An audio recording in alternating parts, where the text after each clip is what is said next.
টিকাটলের মোড়ে একটা Abhisar cinema hall রয়েছে, হলে নাকি আর কন্ডিশন রয়েছে।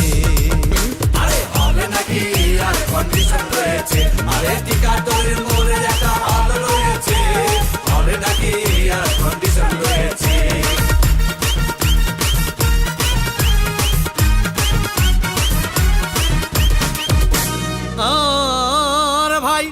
একদিন গেলাম সিনেমা দেখতে, আর রিক্সা থেকে নেমে দেখে হলে একটি সুন্দরী মেয়ে দাঁড়িয়ে আছে।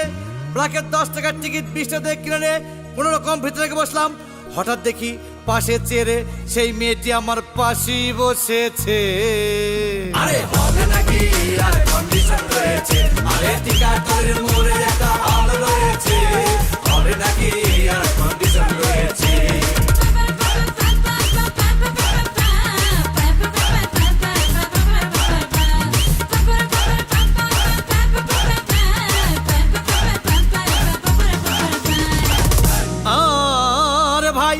সিনেমা আরম্ভ হয়ে গেল।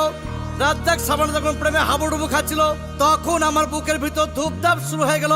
হাই, আমি যদি প্রেম করতে পারতাম। তখন দেখি পাশে সিটে বসা সেই মেয়েটি আমাকে চিমটি মেরেছে। আরে হলে নাকি আর কন্ডিশন রয়েছে, আরে টিকাটলের মোড়ে একটা হল রয়েছে, হলে নাকি আর কন্ডিশন রয়েছে।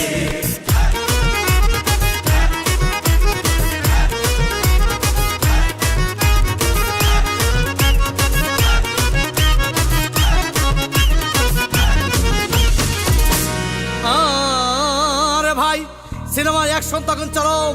রাজ্জাক ভিলেন তখন ধূপধাম মারপিট। আবার সাবানা এসে রাজ্জাককে বলল, আমি তোমাকে ছাড়া বাঁচবো না, তুমি আমার জান।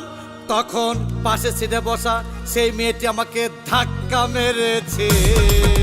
আরে হলে নাকি আর কন্ডিশন রয়েছে, আরে টিকাটলের মোড়ে একটা হল রয়েছে, হলে নাকি আর কন্ডিশন রয়েছে।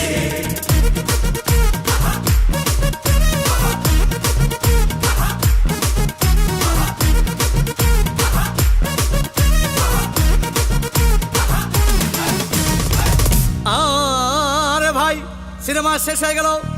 মেয়েটি আমার রিক্সায় চেপে বলল, ডার্লিং খুব ক্ষুধা পেয়েছে, গেলাম মস্তফা হোটেলে, খুব পোলা কুমা খাইলাম। হঠাৎ দেখি বয় একটা 1000 টাকার বিল এনেছে। বিল না দেখে তখন আমার মাথা ঘুরেছে। আরে হলে নাকি আর কন্ডিশন রয়েছে, আরে টিকাটলের মোড়ে একটা হল রয়েছে, হলে নাকি আর কন্ডিশন রয়েছে।